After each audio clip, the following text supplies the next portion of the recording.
Our stadium gets pretty rocking during those home games and third down, so we just try to pretty much simulate it in terms of how we would communicate with one another in that loud stadium. Yeah. I don't think anybody stopped that air raid this year. What was that? I don't think anybody stopped the air raid, Washington State's Oh passing yeah, attack. yeah. That's like the #1 passing offense in the nation, and Yeah. it's been like that for the past few years. So what's your thought coming in? I mean, how are you guys going to stop it? I think we have a good scheme, just trying to get interceptions and pass breakups, as well as just tackling those guys on the ground. They got a good scheme as well, so it's a lot to look forward to. Is it different with the new guy, Gordon, instead of Minshew? Or is it Uh, the same? they're pretty similar. They're both pretty accurate guys, and they let them control the offense and see what defenses are giving them, and then they allow them to go out there and make plays. And I mean, both those guys have worked pretty well for that team. Have you seen anybody do anything to stop them? They've lost a bunch of games, so obviously somebody's got in their way. Have you? There hasn't been too many teams. Most of the time, the games are shootouts. So Wazoo will go down there and score, and then the team that they're playing will go down there and score, and that's how you get those like 65, 63-point games.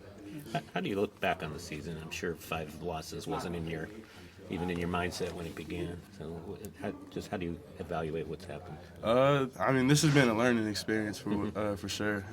I mean, coming into the season, you don't expect to have 5 losses, and you don't work to have 5 losses. But I feel like from top to bottom, from coaches to players, everybody takes this as a learning experience, and we still have a couple games left, so we're just trying to make it the best we can. And for our seniors, this is our last game here at Husky Stadium, so we're just enjoying everything that comes with this process. The last couple of years, Jimmy Lake has talked about the Washington State wide receivers not liking to play against the physical style that you guys play, and they go down real quick after catching the ball.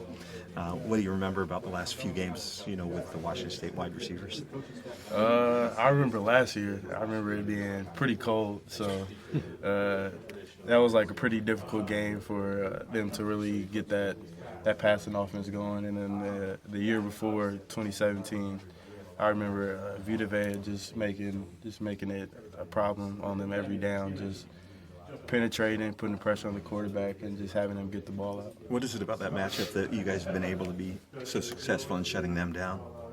I think just preparation, just getting out there, practicing hard, and watching film.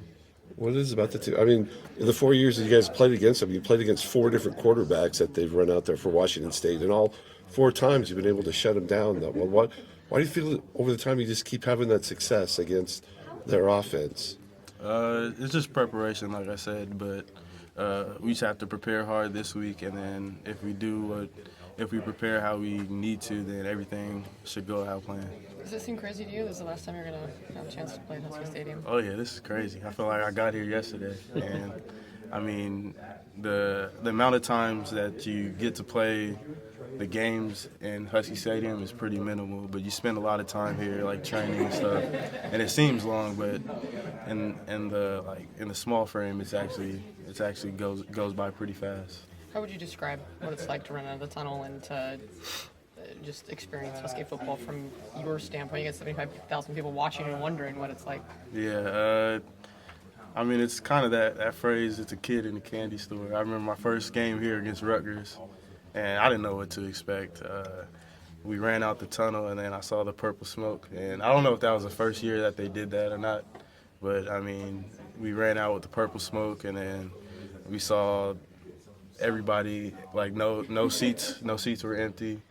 And I remember John Ross scoring, and they had the big Ross's Boss, and that was just an electric game. And I mean, ever since then, from now, I feel like Husky Stadium has been the best stadium in college football. And I mean, I just enjoyed every memory in there.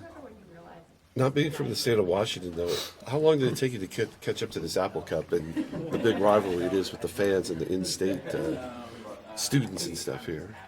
Oh, yeah. I mean, growing up California, especially SoCal, you got the crosstown rivalry with USC, UCLA, and I mean, USC dominated that for a while I was young, and then UCLA kind of picked it up But then once I got here, I felt like this is one of the best rivalries in college football, and I mean a lot of people don't know about it because we're tucked in the Pacific Northwest. But I mean you feel it from the city, you feel it from the fans, and you feel it from the players.